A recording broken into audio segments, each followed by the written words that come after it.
মাছের জন্যে 3টে লেয়ারের জল কিন্তু আলাদা আলাদা তৈরি করার প্রয়োজন হয়, কিন্তু আজও পর্যন্ত কোনো মেডিসিন ইন্ডিয়াতে কিন্তু নেই যে মেডিসিনটা দিয়ে কিন্তু 3টে স্তরে জলটাকে রেডি করা যায়।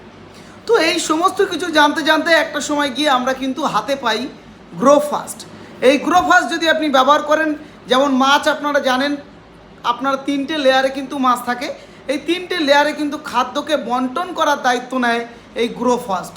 এই গ্রো ফাস্ট যদি আপনি ব্যবহার করতে পারেন, মাছের গ্রোথের সাথে সাথে 3টে লেয়ারের মাছকে কিন্তু ব্যালেন্স করবে খাদ্য, এবং আপনি যাই খাদ্য দিচ্ছেন সেটা যদি প্ল্যাঙ্কটন হয় সেই প্ল্যাঙ্কটনটাকে 3টে স্তরে বাটার জন্য রেডি করবে, এবং বিভিন্ন খাদ্য যেগুলো জলে দেখা যায় না, যে জলে যে দেখা যাচ্ছে ওপরের লেয়ার থাকলে সেই মাছকে সেই খাদ্যটাকে খায় না, সেই খাদ্যটাকে কিন্তু আপনার তৃতীয় লেয়ারে এবং দ্বিতীয় লেয়ারে কিন্তু বেটে দেওয়ার ক্ষমতা রাখে এই গ্রোথ ফাস্ট। এই গ্রো ফাস্ট আপনারা কিন্তু আজই অর্ডার করতে পারবেন, এবং এই গ্রো ফাস্ট নিয়ে কিন্তু আপনি নিজেও দেখতে পারবেন যে এই গ্রো ফাস্ট থেকে কীভাবে কাজ করে। তাই লেট কিসের, আজই অর্ডার করুন আমাদের হোয়াটসঅ্যাপ নাম্বারে।